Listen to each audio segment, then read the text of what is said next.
Très bien, on va parler ce soir d'un sujet très délicat. Je le fais toujours après les offrandes. D'une manière générale, je l'ai toujours fait après les offrandes, parce que c'est un sujet qui a été tellement... Il y a eu tellement de confusion mise dedans que c'est difficile de s'y retrouver. Tellement il y a eu d'enseignements, tout est son contraire. Et puis en plus, des abus dans tous les sens. Je vais parler des dîmes et des offrandes. D'accord? Je vais parler, est-ce que la dîme, est-ce qu'il y a encore la dîme, les offrandes, qui, quand, comment, pourquoi qu'est-ce qui est resté de l'Ancien Testament dans le Nouveau Testament? Est-ce que c'est parti? Est-ce que c'est anéanti? Est-ce que c'est toujours là? Et comment on le fait, etc. D'accord? Et c'est important parce que c'est quelque chose dont la parole parle d'un bout à l'autre. Hein. Rappelons-nous que Abraham, quand il s'est trouvé devant qui? Melchisédek. Qui était Melchisédek? C'était Jésus. C'était clairement dit en hébreu. En hébreu 9, 10, etc. Puis tout hébreu d'ailleurs. Tout hébreu nous montre que Melchisédek, c'était vraiment le roi de paix, le roi de gloire. Il n'a pas de commencement. D'ailleurs, par rapport aux gens qui ont des doutes, il est écrit, il n'a pas de commencement de vie, il n'a pas de fin de vie. Ah ben c'est Dieu, hein, c'est l'éternel, tout simplement, point final. Il n'y a pas deux éternels, il y a un éternel, dit la parole. Donc, c'est à qui Abraham a donné, et c'était une révélation, a donné la dîme de tout, c'est à Melchisédek. Bon, eh ben, écoutez, donc, ça veut dire d'une façon générale que ça, on le donne au Seigneur. À qui il l'a donné physiquement? Bon, ben, très bien, il y avait un monsieur devant lui qui avait un manteau de sacrificature royale, il n'a pas eu de problème, mais je me demande ce que Melchisédek a pu faire de tous les moutons, des agneaux, des poulets, des trucs. Ça, la Bible ne nous le dit pas, mais gageons que ça a été bien distribué et redistribué. Amen. Alors, après, c'est bien sûr Jacob qui va avoir une autre type de révélation. Vous savez, quand il voit l'échelle qui se produit, et puis les anges qui montent et qui descendent, il comprend que tout ce qu'il reçoit vient de la main de Dieu, que Dieu règne sur terre avec tous ses anges et que tout ce qu'il reçoit vient. Il dit, ben, je te donnerai la dîme de tout ce que tu me donneras, d'accord? Et il dit, commence en disant, si tu me donnes ceci, je te donnerai la dîme de tout ce que tu me donneras. Donc, pour lui, c'est une révélation de l'activité des anges et de Dieu sur terre dans tous les domaines. Et donc ça n'a rien à voir avec une loi mosaïque, vous êtes bien d'accord, d'accord? Bon. Et puis, Moïse va effectivement en faire une loi. Pourquoi il va en faire une loi? C'est parce que quand on sort d'un royaume, ils viennent de sortir d'Égypte. En Égypte, il y avait des lois. Dans toute nation, dès qu'il y a un gouvernement, il y a des lois. Vous êtes bien d'accord? Là, ils sortaient d'Égypte et avec des lois qui devaient être absolument abominables, certainement pas autant qu'aujourd'hui, mais il y avait des lois et je vois Irène qui fait des grands mouvements là-bas au fond. Et donc, dès qu'il rentre, puisqu'il commence à être en théocratie, il va apprendre les lois de Dieu. Et ces lois de Dieu, elles sont beaucoup plus apparemment difficiles que les lois que donnent les nations. Parce que les nations, tout ce qu'ils veulent, c'est assujettir les gens. Ils ne veulent pas du tout les faire entrer dans le royaume de Dieu. Ils veulent au contraire les conserver dans leur truc. Bon. Mais bon, on va reparler de ça tout à l'heure. On va reparler de ça. Donc, Moïse l'a inclus dans la loi parce que c'était quelque chose que Dieu demandait.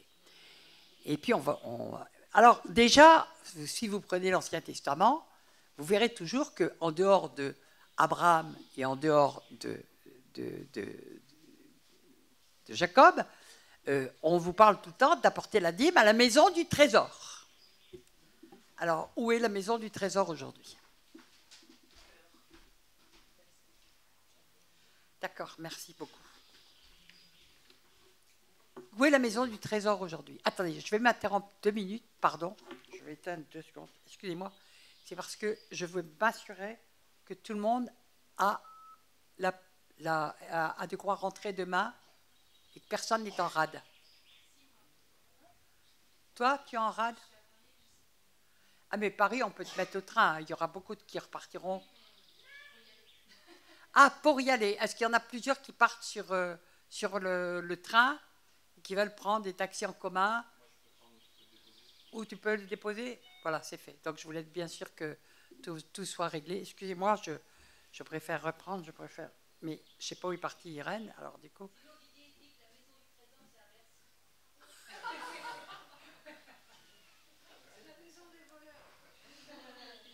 La maison des voleurs, oui. Alors, je ne sais pas du tout si ça marche, là. Voilà. Bon, tant pis, je vais reprendre à partir de là. Ça marche, là? Là, oui, j'avais allumé. Maintenant, tu mets ça. Ah, c'est bon. D'accord. Ça marche, là? Je préfère qu'Irène vérifie, parce que comme j'ai fait une petite parenthèse, parce que j'avais oublié de le faire, je l'avais noté, puis j'avais oublié de le faire. Alors, tu peux repartir à zéro. C'est bon, ok. Alors, où est la maison du trésor aujourd'hui? Parce que dans le temps, c'était simple, c'était le temple. Hein.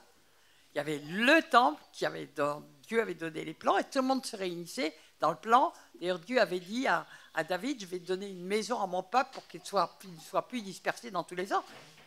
Ils venaient d'Égypte, il leur fallait un lieu où adorer le Seigneur. Et puis, on sait bien que Jésus a dit, le temps est déjà venu où vous n'adorerez plus à Jérusalem, mais vous adorerez en esprit et en vérité. C'est-à-dire que le temple de Dieu, c'est nous, et on le travaille partout. Alors, où est la maison du trésor? Alors, déjà, quel est le trésor? Le trésor, le plus grand des trésors, c'est la parole de Dieu, hein, tout simplement. Donc, on va pouvoir, une fois qu'on a compris ça, on comprend que la maison, ce n'est pas un bâtiment, hein, ça n'a rien à voir. La maison, ce n'est pas un bâtiment. Et pourquoi je dis ça? Parce que les dîmes ont été utilisées depuis longtemps pour construire des bâtiments et que ce n'est absolument pas biblique. En rien biblique. Et ça vaut, d'ailleurs, je pense, qu'il y a un jugement actuellement, que les maisons se vident, parce que c'était des bâtiments horriblement chers et que finalement, l'argent qui a été fait pour l'enseignement n'a pas été donné du tout à ceux à qui il était destiné, mais c'est depuis des siècles, parce que ça a été fait dans toutes les églises, ça a été comme ça, d'accord? Ok. Alors, donc, comprenons bien que le trésor, c'est l'enseignement, c'est la parole de Dieu, d'accord? Point final. Alors, nous n'oublions pas que, alors, on va parler de la loi mosaïque, mais c'était surtout un précepteur qui nous montrait, et comme l'a très bien rappelé Thierry,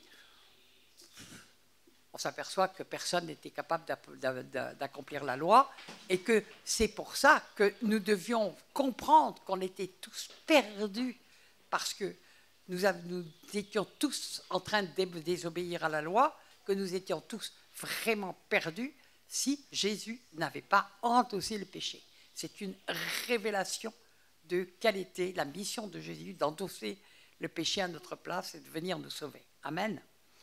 Alors, moi, j'ai été pendant très longtemps un peu flottant parce que j'entendais tellement d'enseignements, tout et son contraire, disant qu'est-ce qui est juste, est-ce que c'est l'Ancien Testament, est-ce que c'est le Nouveau Testament, qu'est-ce qui est juste au moins point de vue dîme, etc. Au début, quand j'étais jeune chrétienne, j'avais pas de problème, j'avais une bonne église, je donnais ma dîme dedans, mais alors le jour où elle m'a jeté, ou plutôt je me suis jeté moi-même dehors, puisque j'ai bien compris que c'était plus ma place, je ne savais plus du tout où donner. Donc je me suis posé des questions, je disais, mais Seigneur, mais à qui? Et partout où j'allais, je ne me sentais pas très envie de donner là, parce que j'étais mal nourri, j'étais mal enseigné, je n'avais pas envie. Point barre. Et quand je n'ai pas envie, c'est que je n'avais pas la conviction. Pourtant, je donnais d'une manière ou d'une autre. Bon, ok. Et vous savez, moi, quand je ne sais pas quelque chose, je dis au Seigneur, je lui pose des questions. Et il me répond toujours. Vous savez, c'est comme les apôtres, là, quand ils n'ont pas pu délivrer l'enfant, ils ont posé la question à Jésus, mais ils l'ont posée un peu tard. Moi, je préfère poser avant, c'est plus simple. Et je pose la question au Seigneur, je dis, mais Seigneur, mais moi, je ne comprends pas qu'est-ce qui est encore juste dans l'Ancien Testament, qui s'applique toujours aujourd'hui, dans toutes les lois qui ont été mises dans l'Ancien Testament. Il y a la loi mosaïque, mais il y a d'autres lois aussi. Je dis, Seigneur, mais qu'est-ce qui est encore valable aujourd'hui et qu'est-ce qui n'est plus? Parce qu'il y a des choses qui ont été effectivement retirées. Alors, et puis, dedans, évidemment, j'inclus la dîme. Je dis, Seigneur, mais oui ou non que... Seigneur,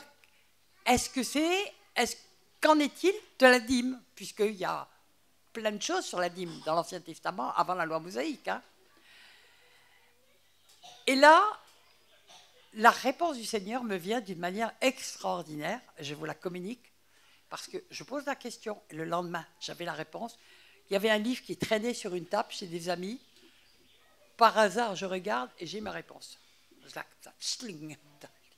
Et c'était écrit, tout ce qui n'a pas été clairement aboli dans le Nouveau Testament est supposé être toujours en vigueur parce que les lois de Dieu sont parfaites. D'ailleurs, c'est ce que va dire l'apôtre Jacques, c'est ce que vont dire...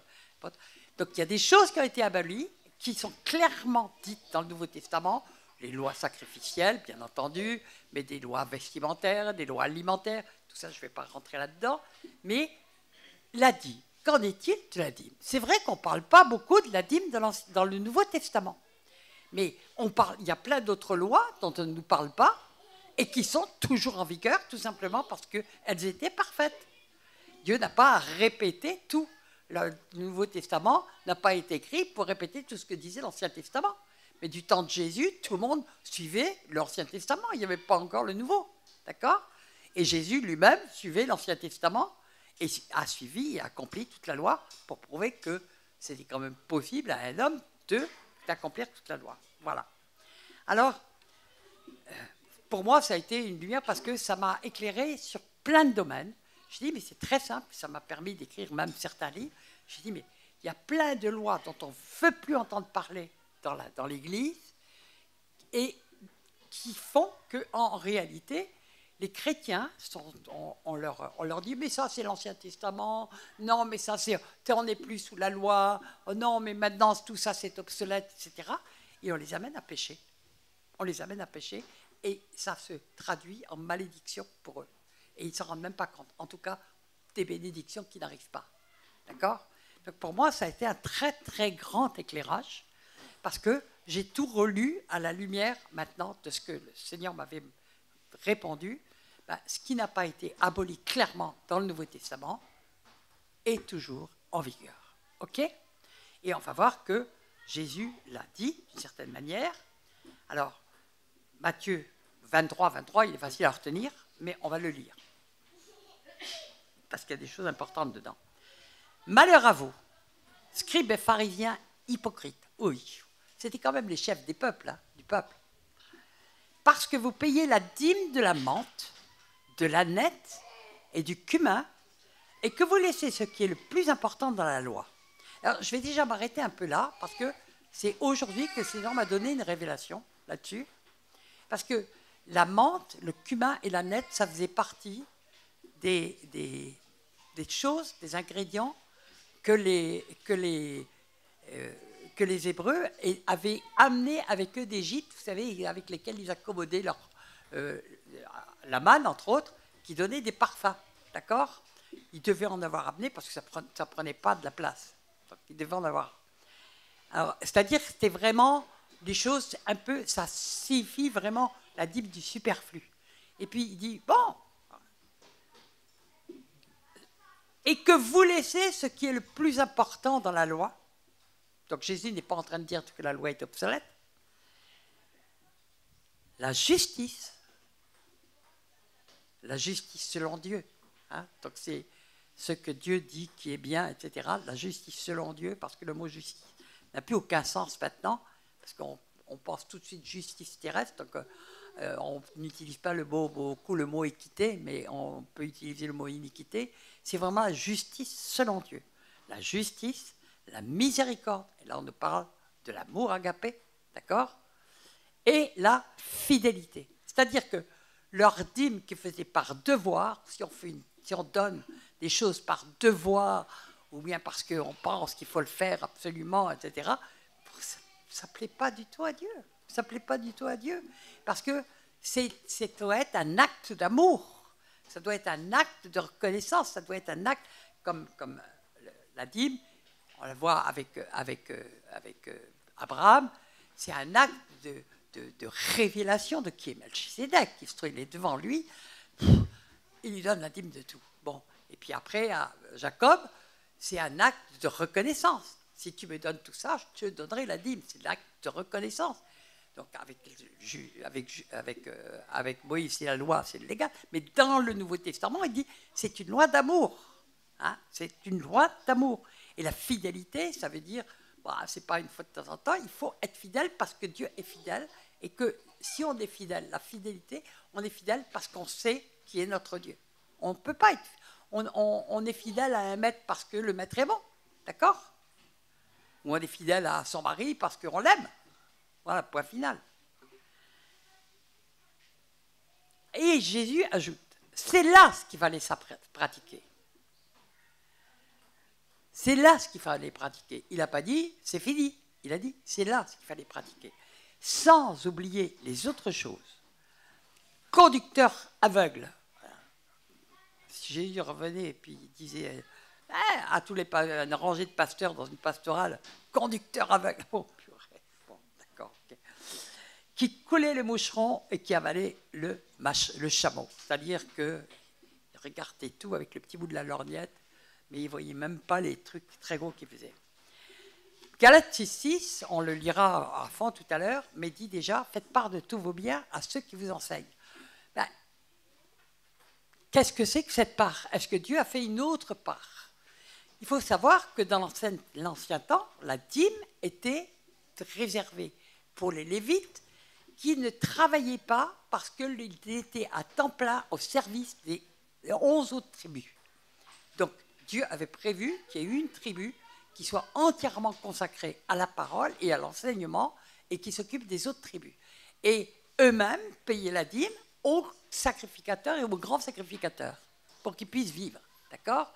Et on voit dans Néhémie, il est épouvanté parce que tous les Lévites ont dû repartir pour travailler parce que les dîmes n'étaient plus données. Mais on voit au contraire du temps de David, les gens étaient tellement heureux qu'ils apportaient, puis David qui était obligé de dire « Arrêtez, il y en a trop, il y a assez ». Alors, on voit quand le peuple marche vraiment, le truc, c'est tout simple. Et puis quand ça ne se passe pas très bien, il traîne. OK. Alors, on va vraiment expliquer que c'est réellement une source de bénédiction, comme c'est dit.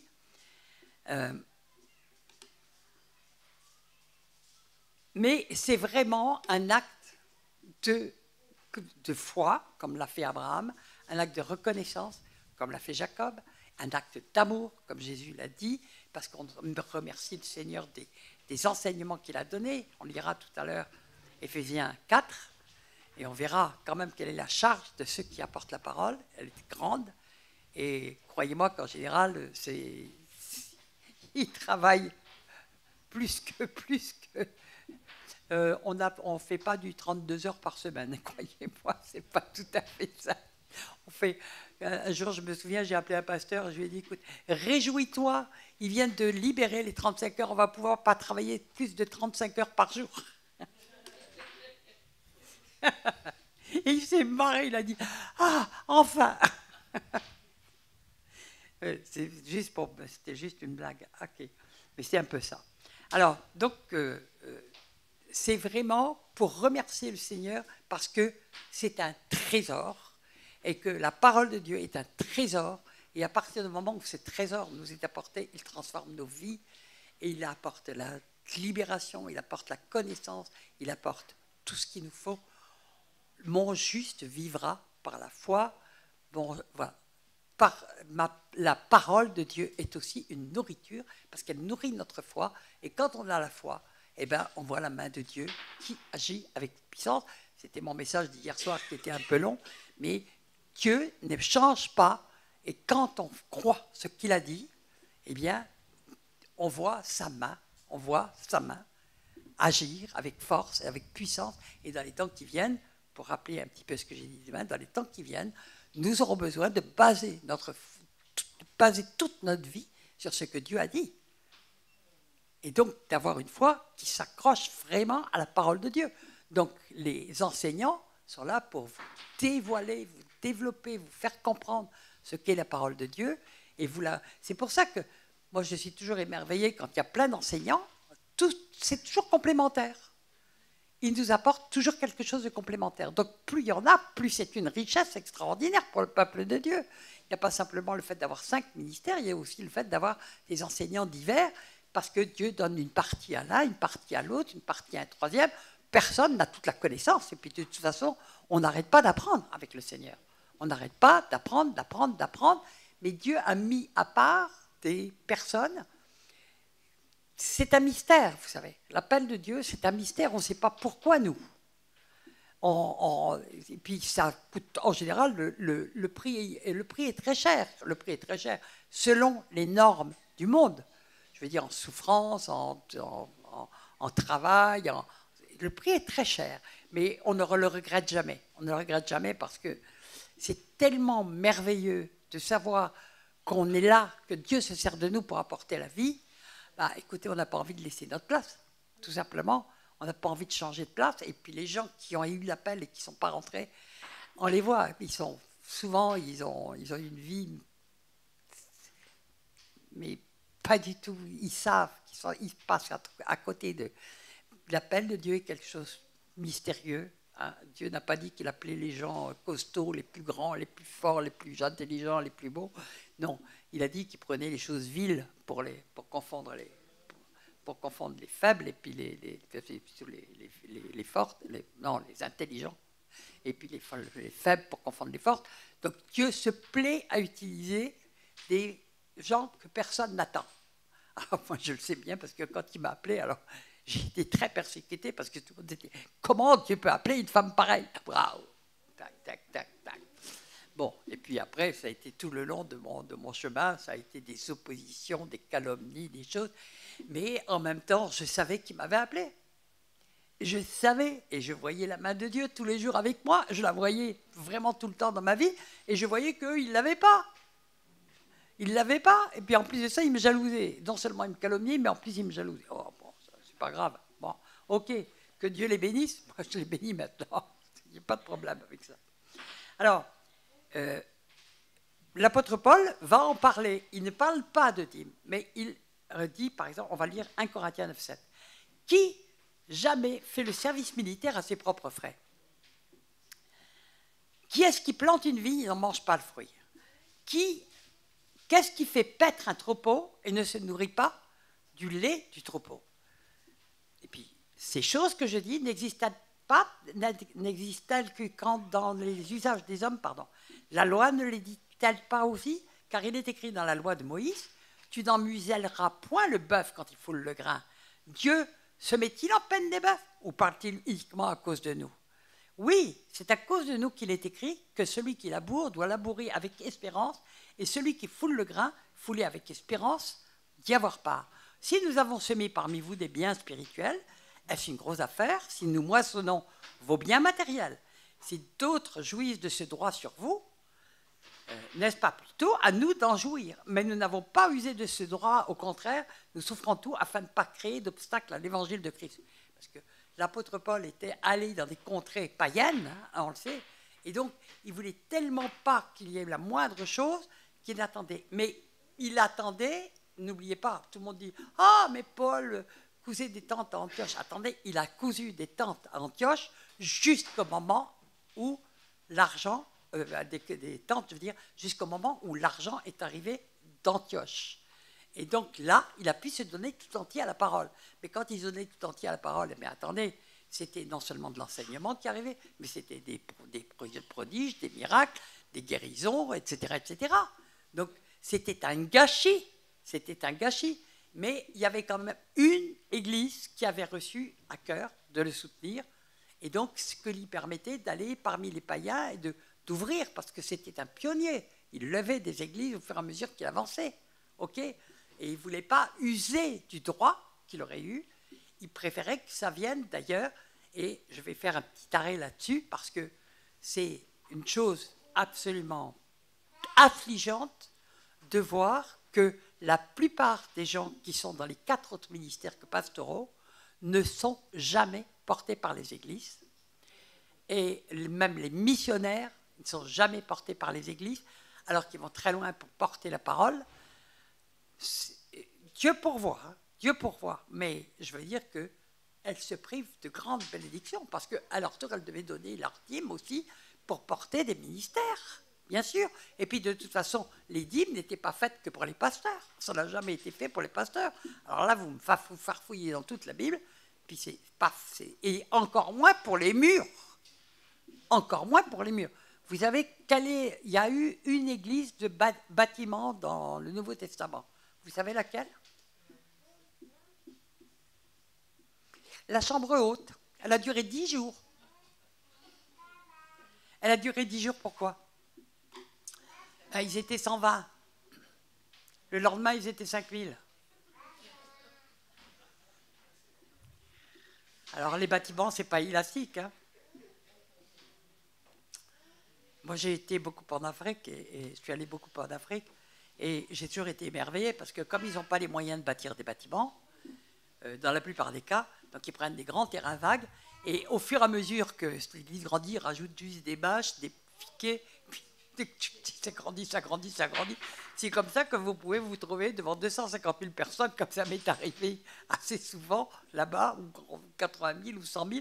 Il n'y a pas de mur. Les murs, c'est une limitation. Amen.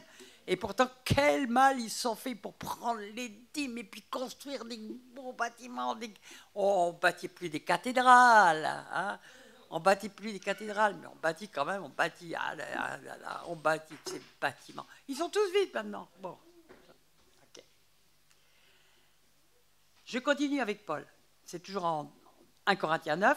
Ne savez-vous pas que ceux qui remplissent les fonctions sacrées sont nourris par le temple et que ceux qui servent à l'autel, on part à l'autel, de même aussi le Seigneur a ordonné, c'est un ordre, à ceux qui annoncent l'évangile de vivre de l'évangile. D'accord? Donc, du moment qu'on est des ministères de la parole, on doit faire confiance au Seigneur. Vous savez, le Seigneur nous apprend à marcher par la foi, hein.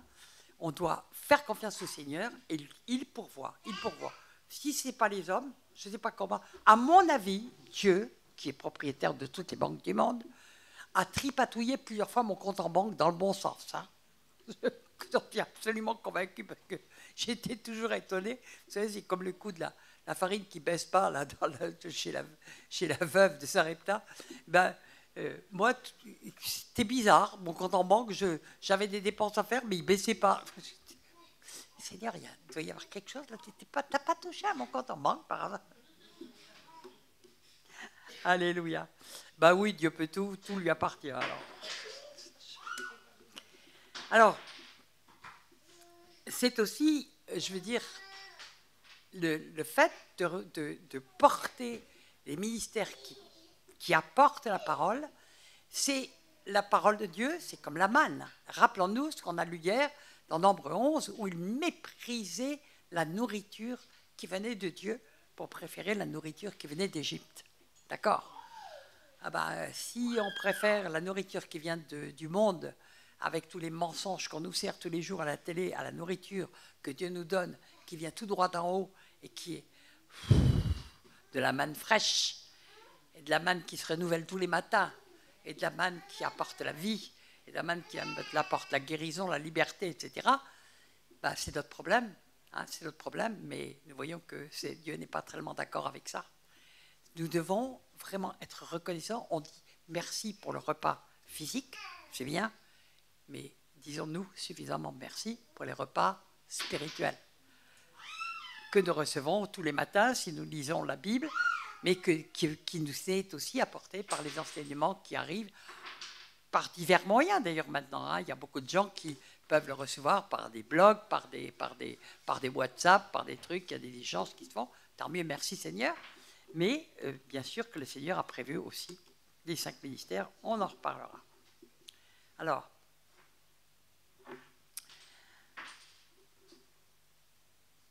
La Bible, c'est, je crois que vous n'avez pas idée, mais moi le Seigneur m'en parle depuis des années, du prix que c'est, du privilège incroyable que nous avons de pouvoir encore acheter des Bibles. Et ça ne va pas durer.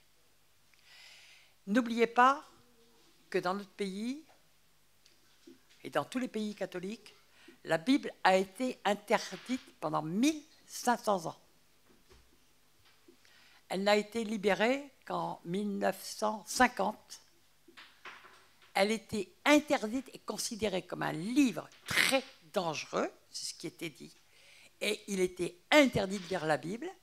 Et on pouvait brûler, même du temps de l'Inquisition, on pouvait brûler quelqu'un parce qu'il avait une Bible.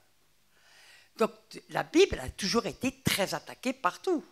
Aujourd'hui, en Chine, vous ne trouvez pas de Bible, dans tous les pays musulmans, vous ne trouvez pas de Bible, dans quantité de pays, vous ne trouvez pas de Bible, et bientôt, nous n'aurons plus de Bible. Donc regardez vos Bibles comme un des biens les plus précieux qui soient, et je l'ai dit hier, ayez-en pour en donner.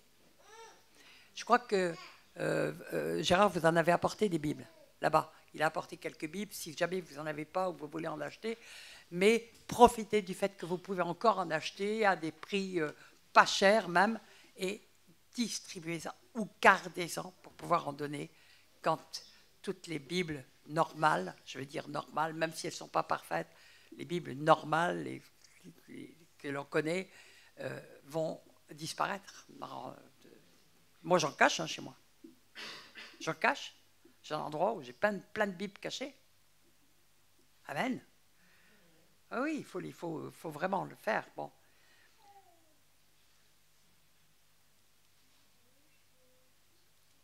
Il faut aussi, la Bible, et c'est les Écritures, ne l'oublions pas, si nous n'avons pas les Écritures, nous pouvons être embobinés par n'importe qui peut nous entraîner dans des fausses doctrines, et elles pullulent. Mais c'est votre responsabilité de vérifier si ce que vous dit est conforme aux Écritures. Même les prophéties que vous recevez doivent toujours être conformes aux Écritures. Si elles ne sont pas conformes, prenez la prophétie, même si elle vous promet monts et merveilles, vous la mettez sur le truc, ou vous demandez au Seigneur, Seigneur, est-ce que ça vient de toi? C'est très important.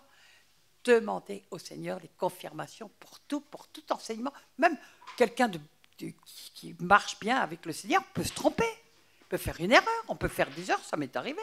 Puis les gens viennent me dire, Michel, là tu t'es trompé, ben, merci de me le dire, point final. Quelquefois, on vient de me le dire aussi sur mon blog, Michel, tu as fait une erreur. Je dis merci Seigneur, on a besoin de ça. Mais vous aussi, vous devez toujours vérifier, quel que soit l'enseignant que vous avez, vous devez toujours vérifier que c'est conforme à la Bible. Les gens qui sont imprégnés de la parole, vous savez, moi, dès que je me suis converti, j'avais un tel amour de la parole, je la dévorais. Mais vraiment, je la dévorais. Et très, très vite, chaque fois qu'il y avait un enseignement qui n'était pas conforme à la Bible, c'est comme s'il y avait eu des petites sonnettes qui tintaient, là, qui me mettaient, je disais oups, oups, oups. Et je sais que c'est vrai pour les gens qui sont matures et qui ont l'habitude de lire la Bible, ils reconnaissent tout de suite quand quelque chose ne vient pas de la Bible. Ils disent oula, ou c'est pas très juste, oula, je préfère aller vérifier, si on n'est pas sûr. Mais c'est aussi la seule vérité qui existe aujourd'hui dans le monde. Jésus est la vérité, Jésus est la parole de Dieu, Jésus est la Torah, Jésus est la Bible de l'alpha à l'oméga, ça nous est dit. Amen. Donc c'est lui la vérité, c'est la lumière qui est dans le monde, et il n'y a pas d'autre lumière dans le monde, et tout doit être pour nous soumis aux Écritures. D'accord? Alors on va revenir donc à Éphésiens 4, il faut le lire, parce que c'est une seule phrase, c'est la phrase, je crois, la plus longue de la Bible. À Éphésiens 4, 11. Et il a donné les uns comme apôtres, les autres comme prophètes, les autres comme évangélistes, les autres comme pasteurs et docteurs. Pour, vous allez écouter bien, vous allez voir un petit peu tout ce qu'ils ont comme responsabilité. Pour le perfectionnement des saints en vue de l'œuvre du ministère. Donc déjà, nous avons pour charge de transmettre et de lever ceux qui sont appelés dans le ministère et de les former et de les forger dans la pure parole de Dieu. D'accord? Et de l'édification du corps du Christ. Donc le corps tout entier doit être nourri et bien nourri avec la parole de Dieu. Jusqu'à ce que nous soyons tous parvenus à l'unité de la foi. Je vais me faire un petit arrêt sur ce mot, parce qu'il y a deux types d'unités dans la Bible, et qui sont en fait les deux types d'unités qui existent dans le monde partout. Vous avez l'unité babylonienne.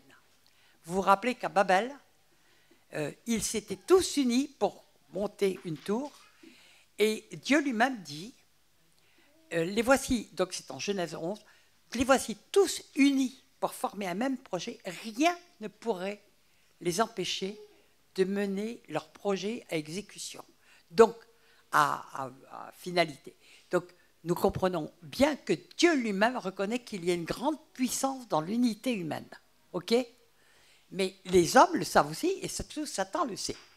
Donc il fait tout pour unir les hommes. C'est pour ça que vous voyez de plus en plus de gens qui s'unissent pour, ils veulent même faire un seul peuple, une seule nation, une seule langue, une seule religion, etc. C'est ce qu'on est en train de voir. Ils sont en train de refaire la Babylone, mais à l'échelon mondial.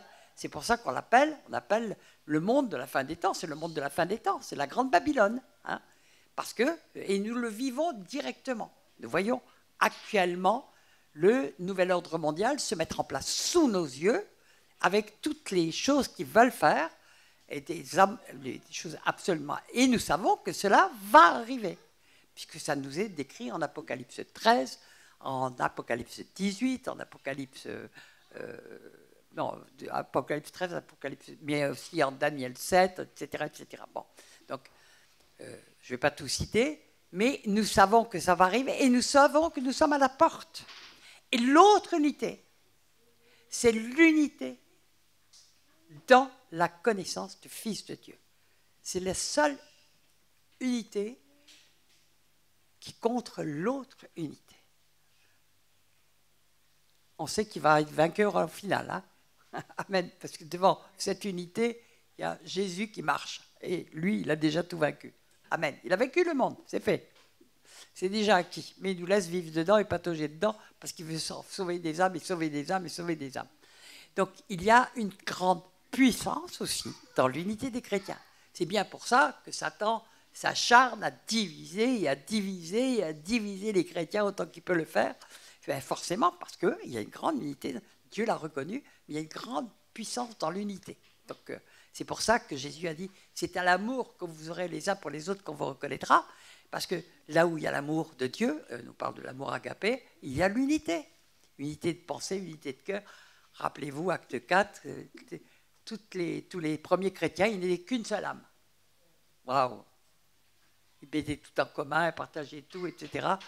Et puis, où était la maison du trésor? Eh ben, elle était chez tout le monde. Hein. Elle était chez les uns, chez les autres. Tout le monde ouvrait sa porte aux autres. Et puis ben, les ministères passaient dans les maisons, où de temps en temps, ben, ils se réunissaient au temple, quand il y avait un ministère qui devait se réunir beaucoup. Mais rappelez-vous aussi, Paul, il était dans une chambre haute, et il parlait. Bon, ça c'est juste pour me justifier d'avoir parlé pendant 2h30 hier. Je pense qu'il avait dû parler très très longtemps pour qu'Oticus tombe de la fenêtre. Bon, personne n'est tombé de la fenêtre hier, donc on n'a eu personne à ressusciter. Merci Seigneur. Alléluia. Alors on continue. Jusqu'à ce que nous soyons tous parvenus à l'unité de la foi et de la connaissance du Fils de Dieu, à l'état d'homme fait, à la mesure de la stature parfaite de Christ, afin que nous ne soyons plus des enfants flottants et emportés à tout vent de doctrine par la tromperie des hommes, par leur ruse dans les moyens de séduction, mais que professant la vérité dans la charité, nous croissions à tous égards en celui qui est chef, Christ. Une seule phrase. C'est pas rien, hein? Donc il y a une grande responsabilité qui repose sur tous ceux qui enseignent la parole. D'ailleurs, Paul dit, ne soyez pas trop enseignés parce que vous serez jugés plus sévèrement. Donc nous avons une grande responsabilité, nous devons craindre Dieu, surtout de ne pas apporter des fausses doctrines ou des faux enseignements. Et moi, quand quelqu'un vient de me dire, Michel, ce que tu dis n'est pas juste, si jamais c'est vrai, ben, je remercie le Seigneur et je lui rends grâce parce qu'on a une grande responsabilité devant Dieu. OK? Alors, c'est de lui et grâce à tous les liens de son assistance que tout le corps, bien coordonné et formant un solide assemblage. Donc, c'est par l'intervention des 5 ministères. Il y a 4 ministères qui ont été écartés de l'Église pendant des siècles. Des siècles. Les apôtres, ils dérangeaient. Les prophètes, alors ils dérangeaient encore plus. C'est l'esprit de Jézabel, hein, il tue les prophètes. Jézabel, les prophètes, les évangélistes, parce qu'ils faisaient, c'est ce que Jésus avait dit aux pharisiens, vous courez la mer et la terre pour en faire des prosélytes. Les prosélytes, ce n'est pas des disciples de Christ. Les prosélytes, c'est ceux qu'on capture pour les amener dans ses propres doctrines, d'accord? Et pour leur inculquer ses propres doctrines, et surtout pour les garder, pour pouvoir les mettre sous sa domination, d'accord? Si vous regardez bien ce qui s'est passé dans l'histoire, vous voyez bien que l'Église catholique a fait ça pendant des siècles, mais les églises qui ont suivi n'ont pas fait beaucoup mieux. Hein. Elles n'ont pas fait beaucoup mieux. Elles ont souvent tout fait pour maintenir les gens dans les assemblées, alors que notre mission, si nous sommes des enseignants, c'est de lever les gens pour les envoyer. Amen. Il faut qu'ils rendent leur appel, leur vocation et leur élection. On les enseigne, on peut les former, chacun on a notre mission. Les pasteurs s'occupent des agneaux hein, et des brebis éventuellement, mais après il vient le docteur qui vient faire un enseignement que Dieu n'a pas prévu qu'il soit donné par les pasteurs. Donc c'est pour ça qu'il donne de la bouillie. Je me souviens, j'étais émerveillé, j'étais toute jeune convertie, j'étais dans le Point du Jour, il y avait quand même de bons enseignements qui étaient donnés, et j'étais émerveillé par mon église, j'avais les yeux de chimène pour mon église, et je trouvais que vraiment j'étais dans le paradis déjà sur terre. Et puis un jour j'entends quelqu'un, un couple d'adultes qui me dit « Oh oui, mais nous ça fait 30 ans qu'on est là, on commence à être fatigué d'entendre toujours les mêmes enseignements. » Puis j'étais là, mais comment ils peuvent dire ça? C'est tellement merveilleux. Bon, je pense que si j'étais resté 30 ans, j'aurais dit exactement la même chose. Je ne suis pas resté 30 ans, je suis resté 2 ans. Mais effectivement, ils sont chargés de donner de la bouillie, hein, du biberon spirituel. On doit, dans les petites bergeries, c'est du biberon spirituel. On en a besoin. Quand on commence, on en a besoin. On a besoin de bonnes bases. Si c'est donné, ben, tant mieux, merci Seigneur. On en a besoin. Mais après, on a besoin de docteurs. Et puis les évangélistes, les pasteurs ont les yeux tournés vers le troupeau. Nous, on a les yeux tournés vers tous ceux qui sont en dehors du troupeau, qui sont à l'extérieur. D'accord? Donc on a toute autre mission. Quant aux prophètes, il faut dans le temps et dans l'espace, ce sont des gens qui vont guider toute l'Église. Et puis les apôtres, c'est ceux qui bâtissent, ce sont les fondements de l'Église. Alors quand on a enlevé les fondements, quand on a enlevé ceux qui voient, quand on a mis dehors tout ce qui fait, on a supprimé 4, pendant des siècles, on a supprimé 4 ministères sur 5, et même encore aujourd'hui, dans l'idée de beaucoup, on reste dans l'idée que le ministère principal, la tête de l'Église, c'est le pasteur. C'est totalement anti-biblique, mais totalement anti-biblique.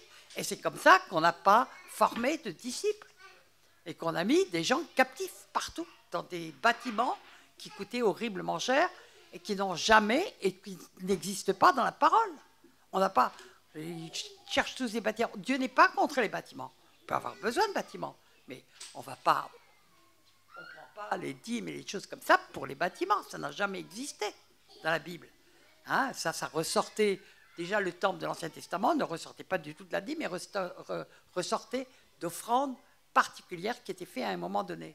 Mais ça n'a jamais été, et c'est d'ailleurs le peuple qui choisissait d'avoir une maison, donc c'est ce qui s'est passé avec David, mais jamais, mais qu'est-ce que c'est que tous ces clochers? Mais attendez, il y a quelques années, je ne sais pas s'il s'en souvient, je ne sais pas d'ailleurs si c'était toi Didier, je crois que, je ne sais plus si c'était toi qui avais reçu il y a une quinzaine d'années à Valence une image, on voyait tous les clochers qui commençaient à se cogner les uns les autres, c'était bien toi, hein.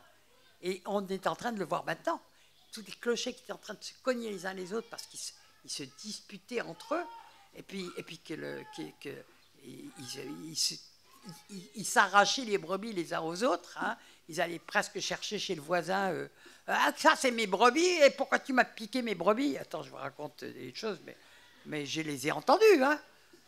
Il n'y allait pas, mais il disait ouais, l'église à côté, elle m'a piqué mes brebis. Moi, je me souviens d'une église à Toulouse, c'était encore mieux, c'était une très bonne église.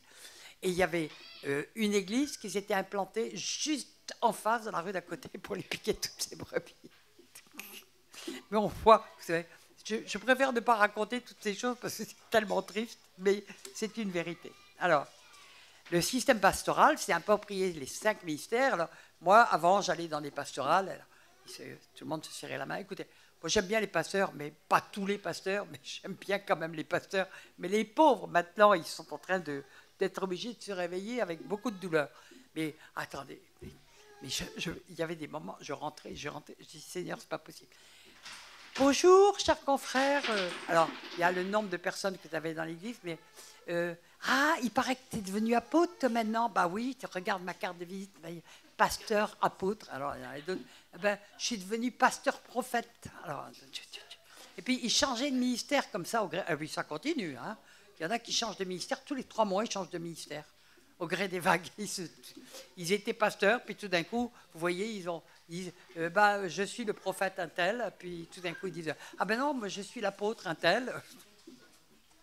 Ils veulent s'emparer de tous les autres ministères. C'est incroyable, parce que le titre de pasteur ne fait plus vibrer comme avant. Vous voyez ce que je veux dire? Bon, d'accord. Alors, le problème aussi, il faut bien remonter à la source, c'est les écoles bibliques. Ça ne veut pas dire qu'elles sont toutes mauvaises, mais elles sont noyautées. Ça va, la petite classe, là, de jouer au billes, là?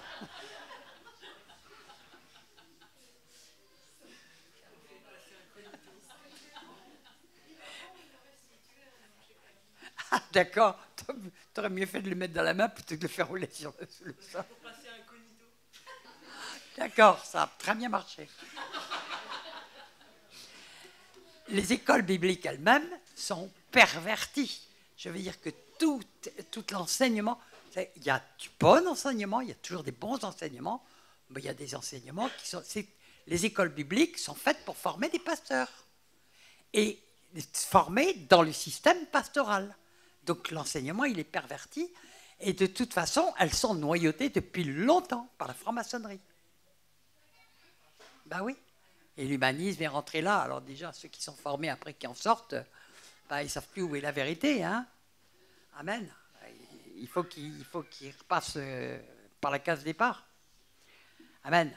Alors, on le voit, la nourriture qui a été distribuée dans les églises depuis longtemps, je ne parle même pas de la nourriture mais démoniaque, type des enseignements comme la mère de Dieu, des trucs comme ça. Enfin, je ne parle même pas de ces enseignements, mais il y a des fausses doctrines aussi dans nos églises qui sont graves. Il y a eu énormément et puis ça continue. Hein, les doctrines de la prospérité, les doctrines de ceci, de cela, du millénium Nao.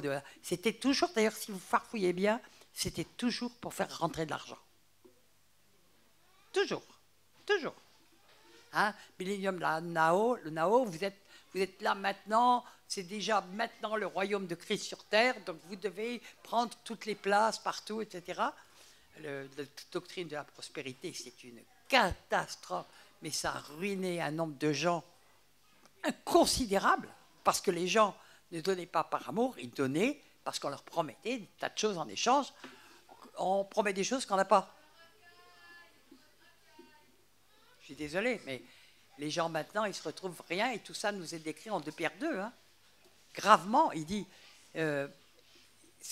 il parle de gens, de gens qui ont connu Dieu, et on dit, et il est écrit, reniant leur maître, ils ont renié Jésus parce qu'ils ont voulu mammon. Bon, je vais passer là-dessus. Alors, on va revenir à la dîme Et puis, on va parler aussi des offrandes. Parce qu'on nous parle d'offrandes dans le Nouveau Testament. On nous parle peu de la dîme, juste cette allusion de Galates 6, cette part. Quelle part? Dieu n'a pas changé sa part. Hein, de tous vos biens à ceux qui vous enseignent. Et donc, on a lu Paul qui disait, mais c'est normal que nous moissonnions aussi vos biens. Bon. Alors, à qui, comment, combien? Bon, aujourd'hui, donner sa dîme à une église, très compliqué.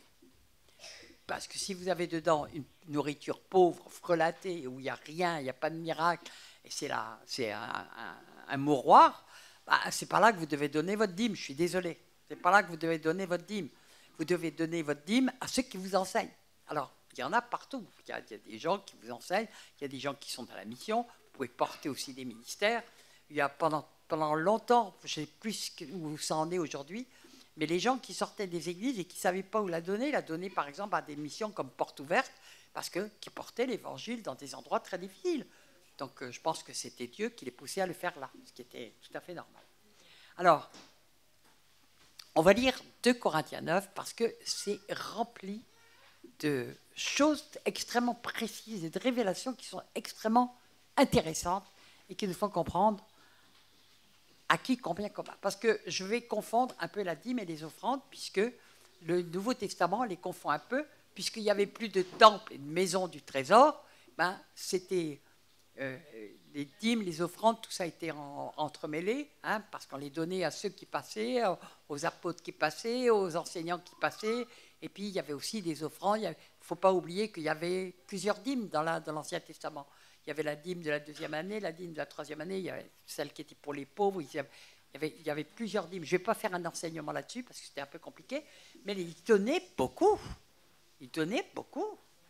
Ils donnaient beaucoup et Dieu voulait que ce soit, Dieu veut que son peuple soit un peuple généreux. Parce que Dieu est généreux. Alors, il veut que son peuple soit généreux, d'accord? Alors, il est superflu, donc là on lit 2 Corinthiens 9. Il est superflu que je vous écrive qu'en touchant l'assistance destinée aux saints. Alors, il y a diverses traductions dans les Bibles, ce n'est pas toujours les mêmes mots. J'aime pas beaucoup les mots assistance, mais c'est pareil, on porte des gens. Et les saints, en l'occurrence, quand il parle des saints là, c'est ou bien c'est des chrétiens, tous les chrétiens, à ses yeux, sont des saints, mais là, c'est clairement ceux qui sont au service de Dieu en particulier, et qui sont là pour l'enseignement. Bon. J'ai donc jugé nécessaire d'inviter des frères à se rendre auparavant chez vous. Alors, vous allez voir, c'est très intéressant. Et à s'occuper de votre libéralité. Qui dit libéralité dit libre. D'accord? Libre. Afin qu'elle soit prête, de manière à être une libéralité et non un acte d'avarice. Ah! Une offrande peut être un acte d'avarice? Une dîme peut être un acte d'avarice? Waouh, j'ai mis un petit bout de temps à comprendre, mais j'ai tellement entendu de choses. Mais quand des gens vous manipulent en disant si tu viens mettre 100 € dans ma corbeille, ça va se multiplier par 10, par 30, pourquoi vous donnez? Par amour ou bien pour recevoir 30 fois plus? Eh bien, aux yeux de Dieu, c'est un acte d'avarice. Pas moi qui le dis, hein, c'est l'apôtre Paul. D'accord? Donc, tous les gens qui vous promettent des bénédictions en échange de ce que vous donnez sont des gens très dangereux. C'est Dieu qui bénit, ce n'est pas nous qui bénissons. Nous, on peut être serviteurs de Dieu pour bénir, mais nous... Attendez. C'est Dieu qui est propriétaire de la bénédiction. Il bénit qui il veut. Nous, il nous dit bénissez. Ben, oui, on doit bénir, mais nous ne sommes pas propriétaires de la bénédiction. Dieu ne bénit pas les actes d'avarice. Vous êtes bien d'accord? Donc si on vous manipule partout, chaque fois qu'on vous dit si tu donnes dans ma corbeille, tu vas recevoir 10 fois plus ou 5 fois plus ou machin, etc., prenez courage, fuyez. J'ai entendu tellement de choses. Si je racontais tout ce que j'ai entendu, vous ne pouvez pas savoir les horreurs que j'ai entendues. Mais je vais pas, comme Bernard va me gronder si je reste trop longtemps, je ne vais pas vous la raconter. Alors, on va continuer. Donc, nous voyons qu'il le dit de le faire à l'avance afin qu'elle soit prête pour que les gens le fassent à l'avance et non pas sous aucune pression ou manipulation. Parce que je peux vous assurer qu'il y a des gens qui se passaient maîtres dans l'art de manipuler les personnes. C'est impressionnant tout ce que j'ai pu entendre et voir. C'est affolant, c'est affolant, affolant. Je vais quand même vous raconter une histoire un peu drôle qui m'est arrivée. C'est trop. Je ne citerai pas les noms parce que ce sont des gens très connus. J'étais dans une église, c'était du côté de Nice, je crois. Et puis, j'étais avec un autre serviteur de Dieu. Et puis, il avait invité un pasteur qui venait de Marseille, donc qui était venu nous rejoindre. Et puis, il lui dit, c'est toi qui vas t'occuper de présenter, de faire la présentation de l'offrande. Et le pasteur commence, puis il commence à dire, bon, prenez une enveloppe, chacun avait une enveloppe. Non, prenez ce que vous voulez donner, mettez-le dans votre main. Bon. Tout le monde dans la poche, portefeuille, met dans sa main. Il dit, fermez bien votre main. Ah, ok, pas de problème.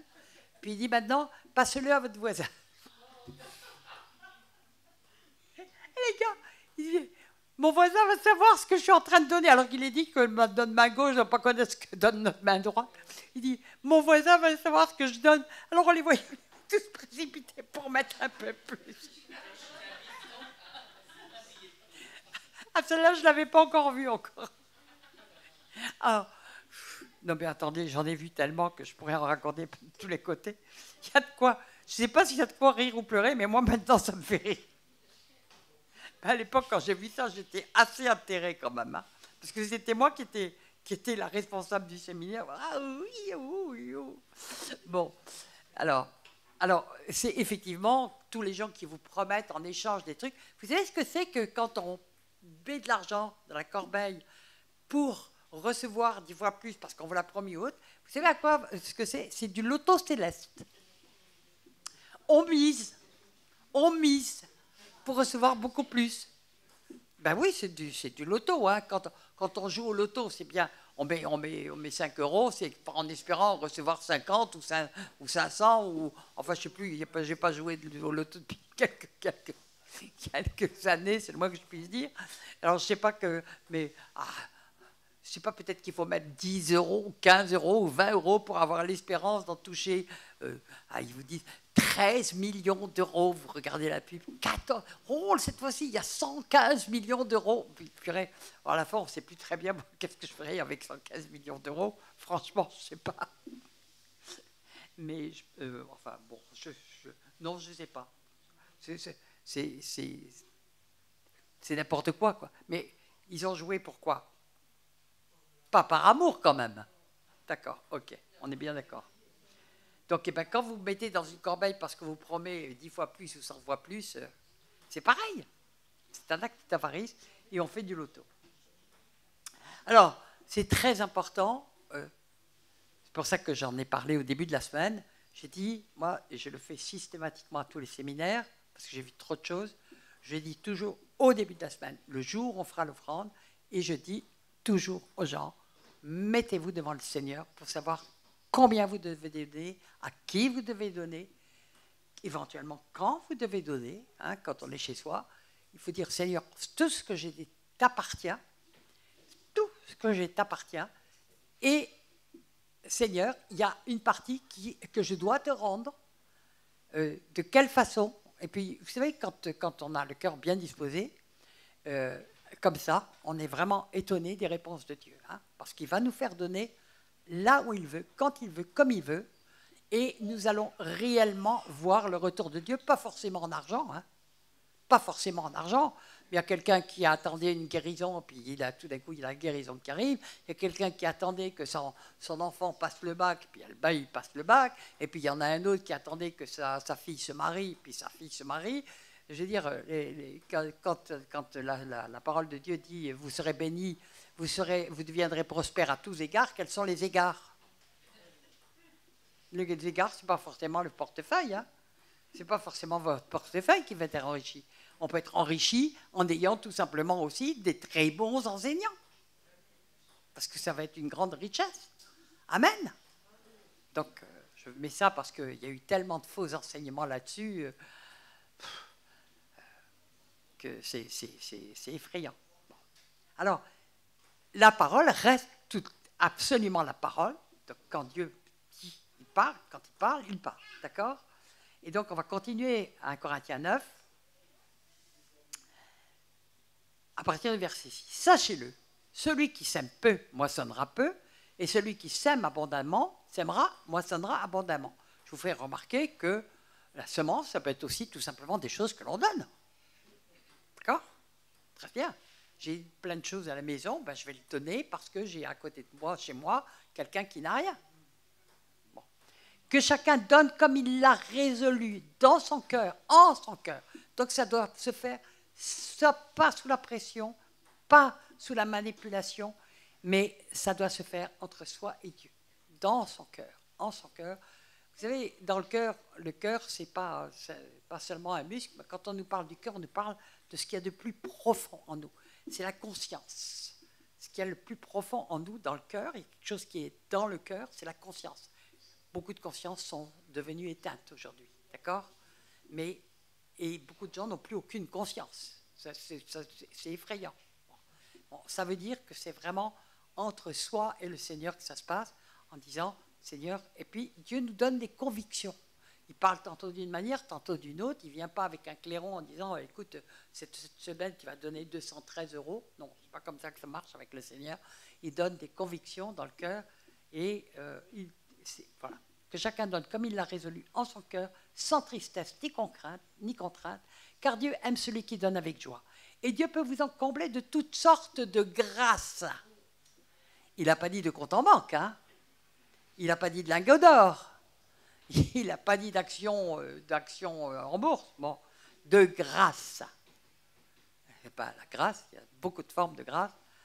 Afin que possédant toujours en toutes choses, de quoi satisfaire à tous vos besoins. Donc, vous voyez, là, ça nous est répété, les besoins. Satisfaire tous vos besoins. Vous ayez encore en abondance pour toute bonne œuvre. Donc, le but de Dieu, quand il nous donne beaucoup, c'est qu'on puisse donner beaucoup. Amen. En lui faisant une totale confiance. Et Dieu va, plus on aura le cœur pour donner, et on arrive dans des temps où on va certainement devoir donner ce qu'on peut. Ce ne sera pas forcément de l'argent, mais ce sera des couvertures, ce sera de quoi manger, ce sera de quoi... chacun, nous avons tous un appel dans les temps qui viennent. On a tous un appel parce que nous allons être confrontés à des gens qui souffrent, à des gens qui sont dans la famine, à des gens qui sont dans la disette. Dieu va, si nous avons le cœur pour donner, Dieu va nous donner en abondance. Il l'a promis, il le fera. OK? D'accord? Selon qu'il est écrit, il a fait des largesses, il a donné aux indigents sa justice. Ça, c'est la justice de Dieu. Subsiste à jamais. Celui qui fournit la semence au semeur et du pain pour sa nourriture, vous fournira, vous multipliera la semence et il augmentera les fruits de votre justice. Vous serez de la sorte enrichis à tous égards. Enrichi, on peut être riche d'amour, on peut être riche de bonnes paroles, on peut être riche d'enseignement, on peut être riche de tas de choses. Enrichi à tous égards, d'accord? C'est pas enrichi dans votre compte en banque, mais ça peut l'être aussi si c'est nécessaire, d'accord? Pour toute espèce de libéralité, donc toujours ce mot de librement, qui, par notre moyen, feront offrir à Dieu des actions de grâce. Alors, c'est très important parce que Jacques reprend ça aussi, de toute façon, et il dit, ne sais-tu pas que ta foi sans les œuvres est vaine? Il y a des gens qui disent, moi j'ai la foi, et il dit, il y a qui dit, moi j'ai la foi, et je dis, eh ben, moi je vais te montrer mes œuvres, dit Jacques. Et il continue, il dit, mais si quelqu'un vient et qu'il a faim, bah, tu ne te contentes pas de lui donner une tape sur l'épaule, je raccourcis un peu la manière dont Jacques parle, tu lui tapes pas en disant, mais Dieu va s'occuper de toi, vas-y, mais tu commences par lui donner à manger et tu vas voir un petit peu si après, il ne va pas avoir de la reconnaissance envers Dieu. Surtout si tu laisses bien entendre que ça vient de Dieu, d'accord? Et que ça ne vient pas de toi, tu ne tires pas la gloire à toi. Et qui par notre moyen feront offrir à Dieu des actions de grâce, car le secours de cette assistance, non seulement pourvoit aux besoins des saints, donc il dit, ça n'empêche pas les offrandes qu'on fait pour les pauvres, Ça n'empêche pas le fait qu'on doit aussi porter ceux qui apportent la parole, donc on revient aux mêmes choses. Mais il est encore une source abondante de nombreuses actions de grâce envers Dieu, en considération de ce secours dont ils font l'expérience. Il glorifie Dieu de votre obéissance dans la profession de l'évangile de Christ et de la libéralité de vos dons envers eux et envers tous. Il prie pour vous. Eh oui, on les conduit à Dieu aussi. Ils se rendent compte que Dieu est présent, surtout quand on leur dit, écoute, le Seigneur m'a dit de te donner ça. Et quelquefois, le Seigneur peut nous amener à donner ça, et la personne dit, mais c'est juste qu'il me fallait pour combler un trou que j'avais, ou bien j'avais plus rien à manger, et puis paf, il y a justement quelqu'un qui arrive et puis à leur porte, et puis qui leur apporte ce qu'il faut. C'est magnifique. Mais le Seigneur fait comme ça avec nous, il veut qu'on fasse comme ça envers les autres.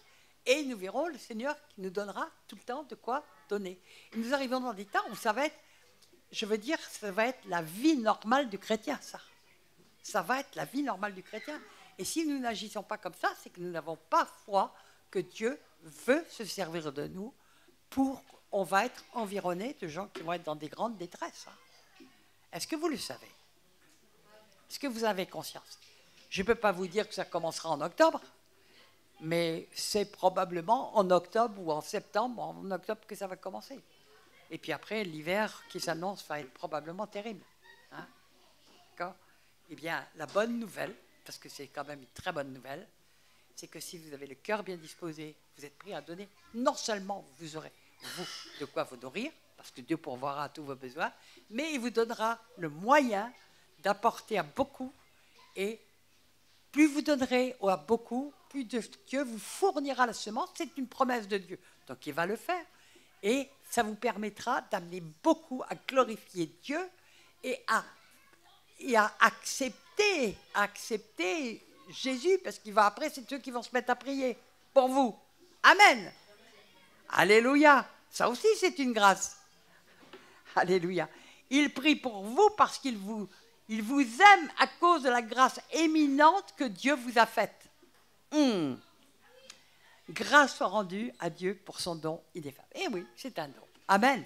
Alors, donc, je vais peut-être pas lire tout Jacques parce que c'est Jacques 2, mais sachez le lire parce qu'il confirme complètement ses paroles avec d'autres mots et d'autres choses. Je vais quand même lire à partir de verset 20. Veux-tu savoir, ô homme vain, que la loi, que ta foi sans les œuvres est inutile, elle est vaine. Selon les trucs là, je ne sais plus dans quelle traduction je suis. Abraham, notre père, ne fut-il pas justifié par les œuvres lorsqu'il offrit son fils Isaac sur l'autel? Il a cru en Dieu. Tu vois que la foi agissant avec ses œuvres, agissait avec ses œuvres et que par les œuvres, la foi fut rendue parfaite. Ainsi s'accomplit ce que dit l'Écriture. Abraham crut à Dieu et cela lui fut imputé à justice et il fut appelé ami de Dieu. Waouh! Vous voyez que l'homme est justifié par les œuvres et non seulement par la foi. Ne sais-tu pas que ta foi est vaine si tu n'as pas les œuvres? Bon, ok, parce que la meilleure preuve que la foi est en nous et que le Saint-Esprit est en nous, c'est que l'amour de Dieu est en nous. C'est ce que dit Romains 5,5. L'amour de Dieu nous a été donné par le Saint-Esprit qui nous a été donné. D'accord? Ok. Donc si nous n'avons pas arrêté de dire remplis-nous, remplis-nous, remplis-nous, ben vous pouvez dire remplis-nous d'amour parce que c'est pareil. Le Saint-Esprit nous apporte l'amour de Dieu et nous permet de le répandre aussi. Amen. Ok. Donc on nous parle de foi vaine, de foi morte, parce qu'on dit ah mais moi j'ai la foi. Ah ben t'as la foi, ben prouve. Tu vas montrer par ta attitude que tu as la foi. Et tout à fait, les païens ne s'y trompent pas. Hein. Les païens ne s'y trompent pas. Il faut très bien la différence entre ceux qui donnent pour se donner bonne conscience et ceux qui donnent par amour. Il y a une grande différence. Ils ne s'y trompent pas. Ils prennent tout, mais parce que quand ils en ont besoin, mais ils ne s'y trompent pas. Et ils flairent très bien l'hypocrisie religieuse. Hein. Alors, nous voyons que la foi qui sauve est plus qu'une croyance en des faits historiques concernant Christ, c'est s'appuyer sur Christ, c'est dépendre de sa grâce, c'est le recevoir c'est croire que ce que Dieu a dit, c'est croire tout ce que Dieu a dit concernant Jésus.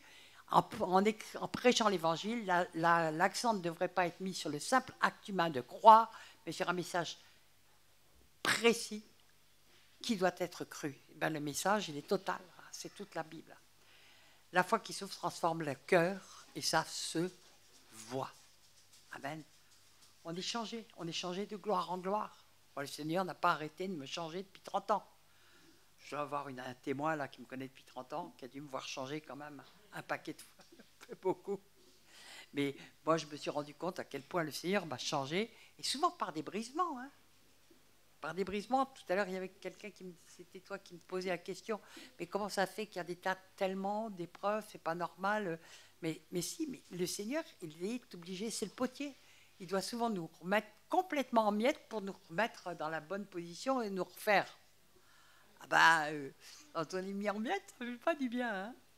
Mais quand on fait confiance au Seigneur en sachant que tout ce qu'il fait est parfait et qu'il sait très bien tout ce qu'il fait, après on voit le fruit que ça a produit. Amen. Alléluia.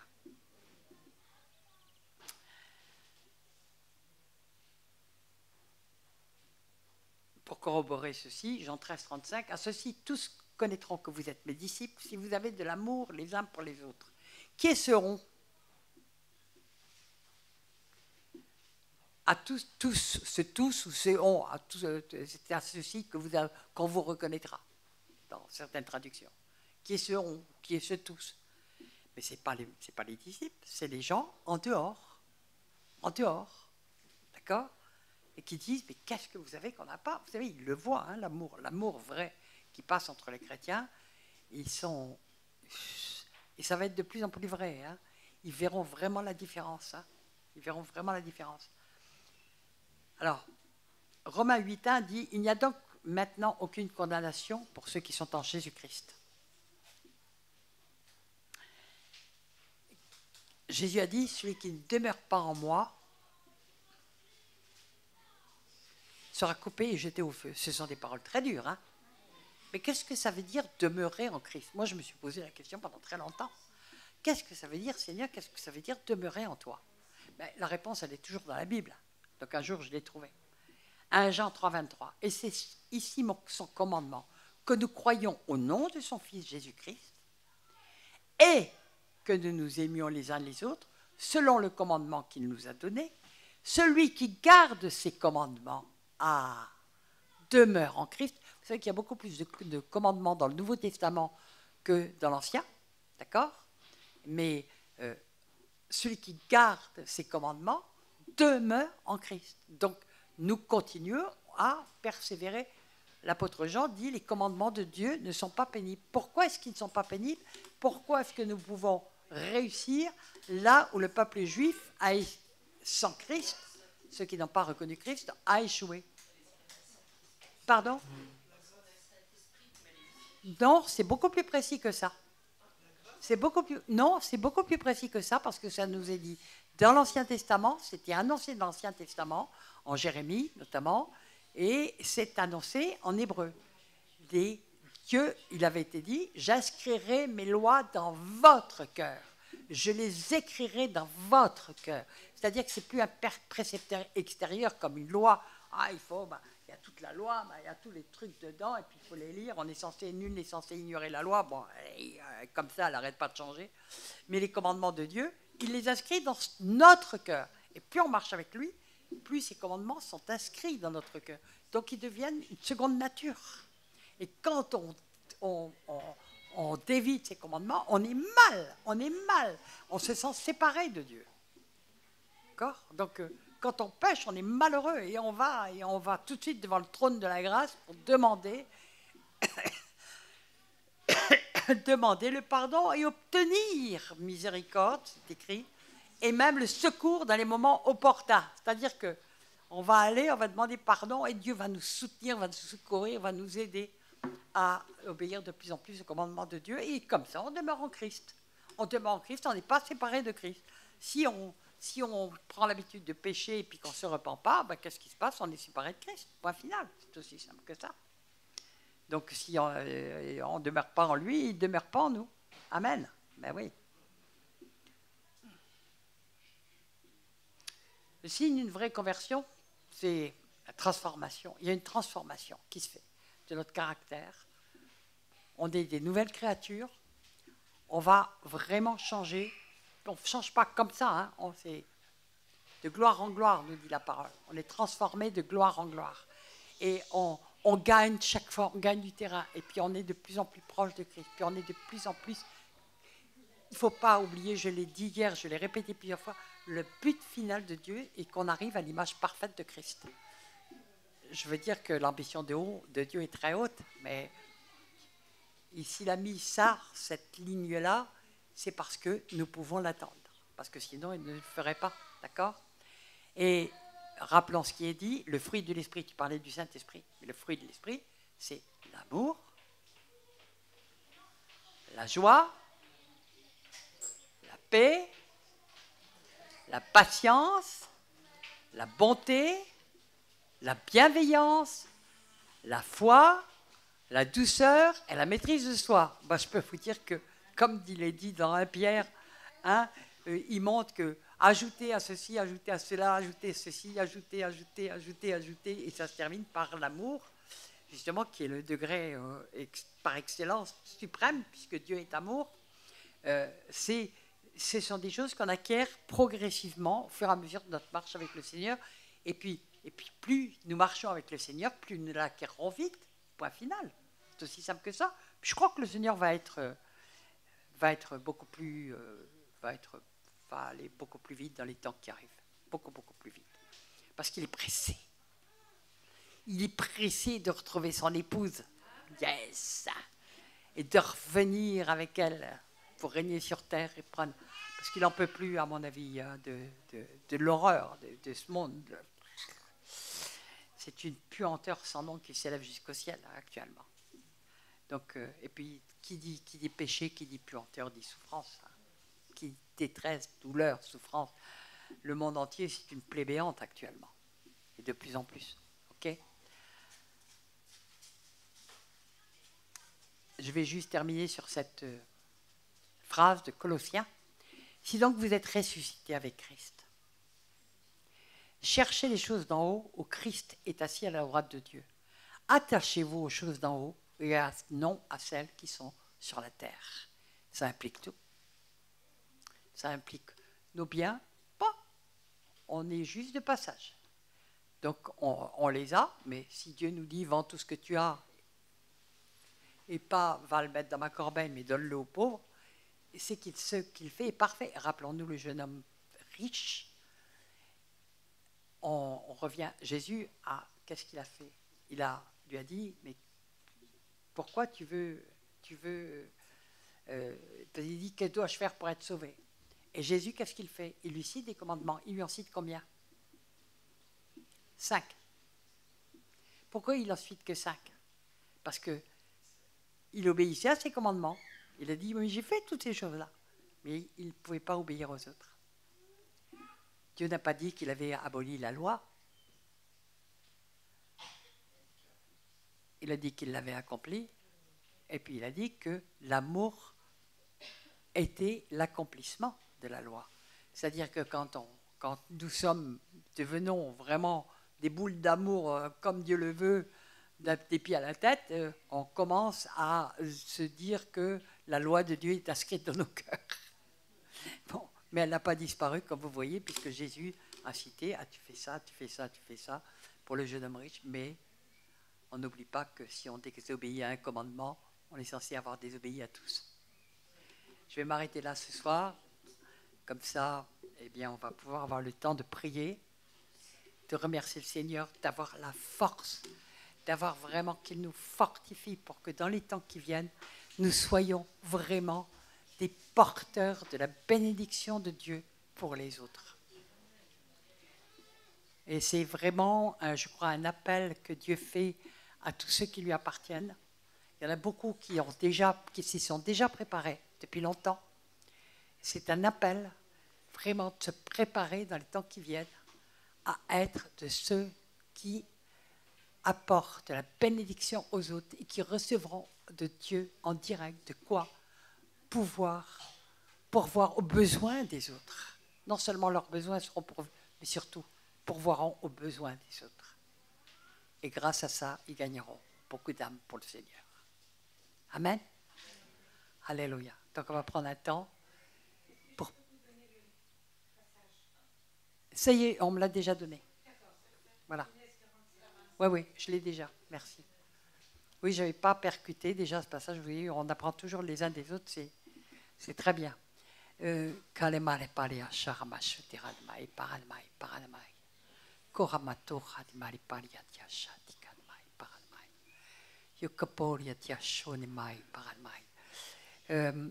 Je sens que nous avons chacun à demander au Seigneur, moi pour la toute première, demander au Seigneur d'être vraiment des outils de bénédiction pour les autres dans les temps qui viennent. Je pense que le Seigneur nous a fait nous faire vivre ces temps pour que nous puissions vraiment être un outil dans ses mains pour pouvoir apporter à d'autres ce qui sera pris par des monstres, parce que tout ça c'est pris par des monstres. Hein.